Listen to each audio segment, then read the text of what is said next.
అందరికీ నమస్కారం. నా పేరు అర్చన. ఈరోజు కథ నా గుండె చప్పుడు నువ్వే పార్ట్ 91. అంజు ముగ్గు పెట్టి ఇంట్లోకి వెళ్తుండగా ఫ్లోర్ మీద వాటర్ ఉండడంతో జారి పడిపోతుండగా పాప నడుం చుట్టూ చేతులు చేరిపోయి పట్టుకుంటాయి. భయంతో కళ్ళు గట్టిగా మూస్తుంది అంజలి. ఏంటి దెబ్బ తగల్లేదు అని కళ్ళు తెరిచి చూసేసరికి పట్టుకున్న హ్యాండ్స్ని చూసి అంజు ఫేస్లో స్మైల్ వచ్చి చేరుతుంది. వెంటనే ఇటువైపు తిరిగి చూడగానే అప్పుడే చీకటిని చీల్చుకుంటూ బయటికి వస్తున్న భానుడి కిరణాలు అతడి మోముపై పడి తెల్లగా ఉన్న శరీరం బంగారు వర్ణంలో మెరుస్తుంటే అలా కాసేపు రెప్ప వేయడం మరిచి చూపు నిలిపింది.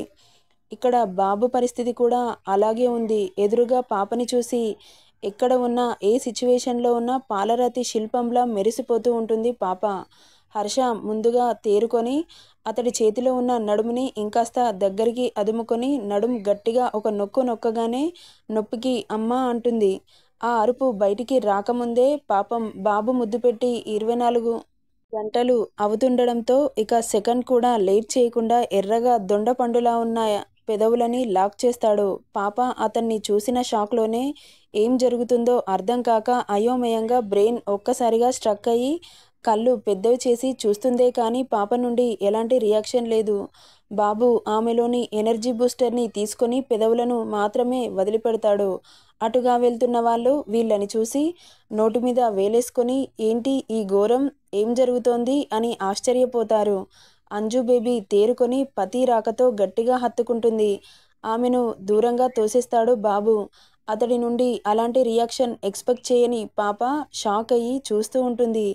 హర్ష అని ముందుకు వస్తున్న అంజుని ఆగు అంటాడు. ఏమైంది? అయినా మేము ఇక్కడున్నామని ఎవరు చెప్పారు అంటున్నా ఆమె చెంపను చెల్లుమనిపించగానే ఆ ఫోర్సుకు పోయి పక్కన ఉన్న చెట్టుకు అతుక్కుపోతుంది. అటుగా వెళ్తున్న వాళ్ళు వీళ్ళని చూసి చోద్యం చూసినట్లు చూస్తూ ఉంటారు. లోపల నుండి అంజలి అత్త ఒసేయ్ అంజలి బయటే ఎంతసేపు చేస్తావే అనుకుంటూ బయటికి వస్తుంది. ఎదురుగా ఉన్న పర్సనాలిటీని చూసి ఎవరు నువ్వు, ఎవరు కావాలి అని ఇంకా ఏదో అనబోతుండగా కింద పడ్డ పాప ఫాస్ట్గా పైకి లేచి అత్త అని అరుస్తుంది. ఏంటే నా మీదకే నోర్లేస్తుంది అని అంజుని కొట్టబోతుండగా బాబు నొసలు చిట్లిస్తూ ఉంటాడు. ఒక్క ఊదుటున దగ్గరికి వచ్చి ఆ చెయ్యి అంజు చెంపకి తాకుతుందనగా పట్టుకుంటాడు. నా చెయ్యి పట్టుకుంటావా, ఎంత ధైర్యం నీకు అంటున్న ఆమె చెంప చెల్లుమంటుంది. ఏయ్ నన్నే కొడతావా అంటుండగా వెనుక నుండి వచ్చిన లక్ష్మి వదినా అంటుంది అరిచినట్లే. ఏంటే తల్లి కూతుర్లు కలిసి ఎవడినో తీసుకొచ్చి అంటున్న ఆమె ఇంకో చెంప పగులుతుంది. నీ నోట్లో నుండి ఒక్క మాట వచ్చినా చంపేస్తా. అతను ఎవరనుకుంటున్నావు? నా అల్లుడు, మా పాలిట దైవం అనగానే షాక్ అవుతుంది పద్మ. లక్ష్మి హర్షని చూసి రండు బాబు లోపలికి అంటుంది. నేను కాదత్తయ్య మీరే రావాలి. మేం రాము అంటుంది వెనుక ఉన్న పాప. ఎందుకో అంటాడు. మమ్మల్ని ప్రశాంతంగా బ్రతకనివ్వు హర్ష ప్లీజ్ అంటుండగా ఇంకో బుగ్గ బూరె అవుతుంది. నువ్వు కొట్టినా చంపినా మేం రాము అంటున్నా వినిపించుకోకుండా లక్ష్మిని చూసి అత్తయ్య మీరు వెళ్ళి కారులో కూర్చోండి అనగానే అల్లుడి మొండితనం తెలిసిన లక్ష్మి వెంటనే పిల్లలని తీసుకొని కారులో కూర్చుంటుంది. అంజలి చెయ్యి పట్టి లాక్కొచ్చి కారులో కుదేస్తాడు. మమ్మల్ని వదిలేయి, ఎందుకు మా వెంట పడుతున్నావు అంటున్న పాప దవడలు వత్తిపట్టి ఏంటే ఎక్కువ మాట్లాడుతున్నావు, ఎవడో బెదిరిస్తే బెదిరిపోతావా, నాకు చెప్పాలన్న సెన్స్ లేదా యూజ్లెస్ ఫెలో, మళ్ళీ ఎక్కువ మాట్లాడుతున్నావు, వాడి మాట మీద అంత గౌరవం ఉంది, మొగుడు మాట అంటే విలువలేదు అని బుగ్గలు ఎర్రగా మారడంతో ఆమెను చూసి విసురుగా వదిలిపెడతాడు. హర్ష మాటలకి షాక్ అయి చూస్తుంది పాప. అక్కడ వేట పూర్తి చేసుకొని ఇక్కడికి వచ్చాడన్న విషయం తెలీదు పాపకి. డైరెక్ట్గా తన దగ్గరికి వచ్చాడని అనుకొని మాట్లాడుతోంది. నీకెలా తెలుసు అంటుంది షాకింగ్గా. షార్ప్గా ఓ చూపు చూస్తాడు. ఇంకా ఎవడైనా నిన్ను బ్లాక్మెయిల్ చేసి బెదిరిస్తే నాకు చెప్పలేదనుకో, ఇప్పుడు చెంప దెబ్బతో తీసుకెళ్తున్నాను. నెక్స్ట్ టైం చంపేసి నీ శవాన్ని తీసుకెళ్తాను. వాడు మా చెల్లి వీడియోని సోషల్ మీడియాలో అంటున్న పాప మాటలని ఆపు అన్నట్లు చెయ్యి చూపిస్తాడు. అది ఎలాంటిదైనా సరే నాకు చెప్పాలి. చెప్పిన తర్వాత నువ్వు నా నుండి దాటిపోవాలి. లేకపోతే చెప్పాను కదా అని అక్కడి నుండి రయ్యుమని కార్ని హైవే రోడ్ల మీద పరుగులు పెట్టిస్తాడు. మేము రఘునాథపురంలో ఉన్న విషయం ఈయనకి ఎలా తెలిసింది అని అడుగుదామంటే బాబు ఫేస్ చూడాలంటేనే భయం వేస్తుంది పాపకి. మౌత్ మ్యూట్ చేసుకొని కూర్చుంటుంది. కార్ని శ్రీనివాసపురంకి పోనిస్తాడు. సిటీ రూట్ ఇటు కదా, ఇటెక్కడికి అడుగుదామంటే ఇక్కడే చంపి బొంద పెడతాడు. ఎందుకొచ్చిన లొల్లి, మౌత్ క్లోజ్ చేసుకుంటే బెటర్ అనుకొని సైలెంట్గా కూర్చొని నైట్ నిద్ర లేకపోవడంతో పతి పరమేశ్వర్ సంరక్షణలో ఉన్నానని అప్పటి వరకు ఉన్న ఆందోళన తగ్గి మనసు ఆటోమేటిక్గా కుదుటపడి మైండ్ రిలాక్స్గా మారి కళ్ళు మూతలు పడుతున్నాయి. వస్తున్న నిద్రని ఆపుకుంటూ విండో నుండి బయటకు చూస్తూ ఉంటుంది. కానీ ఆమెకు తెలియకుండానే నిద్రలోకి జారుకొని పక్కన బాబు షోల్డర్పై తల ఆంచుకొని హాయిగా పడుకుంటుంది. ఆమె స్పర్శకి తల తిప్పి పాపని చూస్తాడు. ఆమె ఫేస్లో అప్పటి వరకు ఉన్న దిగులు, టెన్షన్ లేదు. బాబు కొట్టడంతో బుగ్గలు ఎర్రగా మారడంతో ఎందుకు అన్ని పిచ్చి పనులు చేసి నాతో పనిష్మెంట్ తీసుకుంటావు అనుకుంటాడు. అతని మనసులో అనుకున్నది పాప మనసుకు చేరిందో ఏమో. సారీ డియర్, నిన్ను ఎప్పుడూ బాధ పెట్టను. నా వల్ల నువ్వు చాలా కష్టాలు పడుతున్నావు. నన్ను వదిలేసి నీ లైఫ్ నువ్వు చూసుకోవచ్చు కదా రావణ్.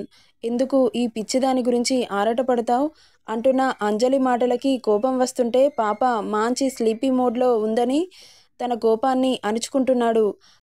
అంజలి వాళ్ళు రఘునాథపురంలో ఉన్నట్లు ఎలా కనుక్కున్నాడంటే ఒకసారి శ్రీనివాసపురంలో ఉన్నప్పుడు జమీందార్ గారు లక్ష్మి వాళ్ళ అన్నయ్య గురించి చెప్పినప్పుడు ఇంకొకడు ఇటువైపు రాడు అని మాట మధ్యలో వాళ్ళది రఘునాథపురం అని చెబుతాడు. వీళ్ళు శ్రీనివాసపురం వెళ్తే తను ఎలాగో అక్కడికి వస్తాడని గ్రహించిన బాబు రఘునాథపురంకి వెళ్తాడు. మార్నింగ్ 5కి రఘునాథపురం చేరుకున్న బాబు అప్పుడే లేచి వాళ్ళ అమ్మ వాళ్ళని ఇంట్లోకి పంపిస్తున్న పాపని అలాగే చూస్తూ కలాపి చల్లి ముగ్గు పెడుతుంటే అక్కడ చెట్టు చాటున పాపకి సైట్ కొడుతూ నిలబడతాడు బాబు.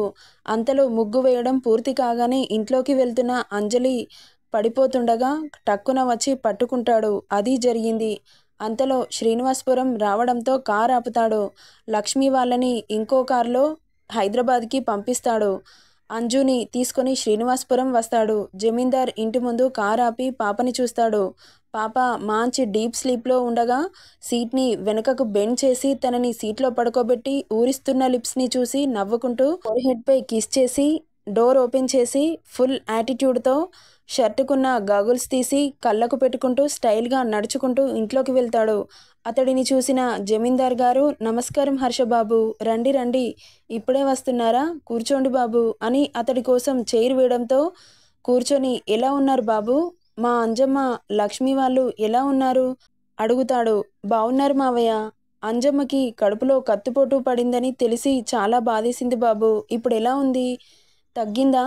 తగ్గింది మావయ్య. ఏం తీసుకుంటారు బాబు, కాఫీనా టీనా అడుగుతాడు. ఇప్పుడేం వద్దండి. అయ్యో అలా అంటే ఎలా బాబు అని అతని భార్యని పిలిచి కాఫీ తీసుకురమ్మని చెబుతాడు. కన్స్ట్రక్షన్ ఏర్పాట్లు ఎంతవరకు వచ్చాయి? అవుతున్నాయి బాబు, ఇంకో 2 నెలల్లో అయిపోతుందని చెప్పారు. ఎలాంటి డిస్టర్బెన్స్ లేకుండా జరుగుతుందా? అవును బాబు, ఇబ్బంది ఏమీ లేదు అని మాట్లాడుతుండగా వెనుక నుండి ఇంట్లోకి వస్తుంది పాప. సడన్గా అంజుని చూసిన జమీందార్కి షాక్ అయ్యి, ఏంటి బాబు అమ్మాయి వచ్చిందని చెప్పనే లేదు అనగానే ఏం మాట్లాడకుండా సైలెంట్గా ఉంటాడు. అంజమ్మ అంటూ ఎగ్జైటింగ్గా అంజు దగ్గరికి వస్తాడు. ఎలా ఉన్నావు తల్లి అంటాడు. బాగున్నాను పెద్దనాన్న, మీరెలా ఉన్నారు? మేము బాగున్నాం తల్లి. నీకు ఆరోగ్యం ఎలా ఉందమ్మా? బాగుంది పెద్దనాన్న. సరే అమ్మా లోపలికి రా అనగానే అంజు హర్ష పక్కన ఉన్న చైర్లో కూర్చుంటుంది. బాబు పాపని చూడని కూడా చూడట్లేదు. మొబైల్లో తల దూర్చుతాడు. అంజుకి అతను అలా అవాయిడ్ చేస్తుంటే బాధేస్తుంది. వేస్తుంది వేస్తుంది, ఎందుకు వేదు? నువ్వు అవాయిడ్ చేసినప్పుడు అతను కూడా ఎంత బాధపడి ఉంటాడు. మనోళ్ళు ఒకసారి కన్స్ట్రక్షన్ని విజిట్ చేసి వద్దామంటాడు. హర్ష సరే బాబు అని ఇద్దరూ కలిసి కన్స్ట్రక్షన్ ప్లేస్కి వెళ్తారు. జమీందార్ భార్య కిచెన్ నుండి హాల్లోకి రాగానే అంజు కనిపించడంతో, అంజమ్మ ఎప్పుడొచ్చావు తల్లి అంటూ ఆప్యాయంగా దగ్గరికి తీసుకుంటుంది. మీ అల్లుడు గారితోనే వచ్చాను పెద్దమ్మ. మరి ఇందాక కనబడలేదే? పడుకున్నాను పెద్దమ్మ, నిద్ర పట్టేసింది. అవునా, ఆగు తల్లి, కాఫీ తెస్తా అంటూ లోపలికి వెళ్తుంది. అంజు సుషి కోసం ఇంట్లోకి వెళ్తుంది. మంచిగా గుర్రు పెట్టి పడుకుంది సుషి పాప. వెళ్ళి ముడ్డి మీద ఒక్కటిస్తుంది. వామ్మో అని ఉలిక్కిపడి లేస్తుంది సుష్మ. ఎవరే అని కళ్ళు నలుపుకుంటూ చూడగానే ఎదురుగా అంజలిని చూసి అంజు అని గట్టిగా హత్తుకుంటుంది. ఎలా ఉన్నావే? బావున్నానే. నువ్వేంటి సడన్గా అని అడగగానే ఏం చెప్పాలి? అది ఒక పెద్ద స్టోరీ. ఇప్పుడు టైం లేదు. మనం ఫ్రీగా ఉన్నప్పుడు చెబుతాను గాని ఇంకా ఏంటి విశేషాలు? సరే కానీ హర్ష వచ్చాడా? అతను రాకుండా నేనెలా వస్తానే? వచ్చాడు. హాస్పిటల్ కన్స్ట్రక్షన్ దగ్గరికి వెళ్ళారు అంటుంది. సరే కానీ ఇప్పుడు నీ హెల్త్ ఎలా ఉంది అడుగుతుంది సుష్మా. పర్వాలేదు బానే ఉంది. నన్ను అపురూపంగా చూసుకోవడానికి దేవుడు పంపిన మనిషి ఉన్నాడు కదా, త్వరగానే తగ్గిపోయింది. You are so lucky Anju. Harsha బంగారం తెలుసా. ఉన్న కొన్ని రోజుల్లో అయినా ఈ ఊరికి చాలా చేశాడు. అందరి మనసులో ఒక స్థానాన్ని సంపాదించుకున్నాడు. అలాంటి భర్త దొరకడం అదృష్టమే. నువ్వు ఏ జన్మలో చేసుకున్న పుణ్యమో ఈ జన్మలో అంత మంచి మనిషిని జీవితంలోకి వచ్చాడు. ఇప్పటికైనా అతన్ని మనస్ఫూర్తిగా అంగీకరించావా లేక దూరం పెడుతున్నావా? చీచీ అలాంటిదేమీ లేదే. ఓకే ఇలా జరిగింది అనగానే ఇంకా దూరంగానే ఉన్నారని అర్థమవుతుంది సుష్మకి. సరే కానీ కాలేజ్కి ఎప్పటి నుండి వస్తున్నావే? రేపు వస్తానే, మాతో పాటు వచ్చేయచ్చు కదా. మీ మధ్యలో నేనెందుకే?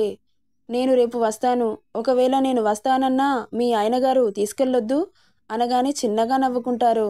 Harsha character is so different. అలా ఎవరు ఉండరే ఈ రోజుల్లో. మనసులో ఒకటి పెట్టుకొని బయటికి ఒకలా ప్రవర్తిస్తున్నారు. కానీ మీ ఆయనగారు మనసులో ఏది దాచుకోరే తల్లి.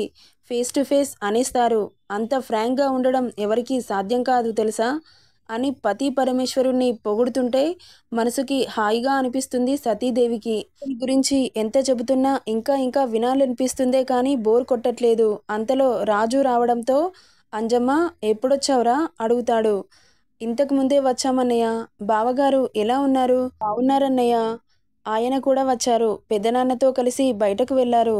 నీ ఆరోగ్యం ఎలా ఉందిరా? పర్వాలేదన్నయ్య బానే ఉంది. ఈరోజు ఇక్కడే ఉండండి. రేపు వెళ్దురు. నా చేతిలో ఏముందన్నయ్య? తను ఎలా చెబితే అలా అనగానే బావగారితో నేను మాట్లాడతాను. ఇంత దూరం వచ్చి ఒక్కరోజు కూడా ఉండకుండా వెళ్ళిపోతారా? సరేరా మీరు మాట్లాడుతూ ఉండండి, నేను ఇప్పుడే వస్తాను అనుకుంటూ అక్కడి నుండి వెళ్ళిపోతాడు. నెక్స్ట్ ఏం జరుగుతుందో నెక్స్ట్ పార్ట్లో చూద్దాం. ఈ స్టోరీ నచ్చితే లైక్ చేయండి, షేర్ చేయండి, సబ్స్క్రైబ్ చేసుకోండి friends. Thank you for listening.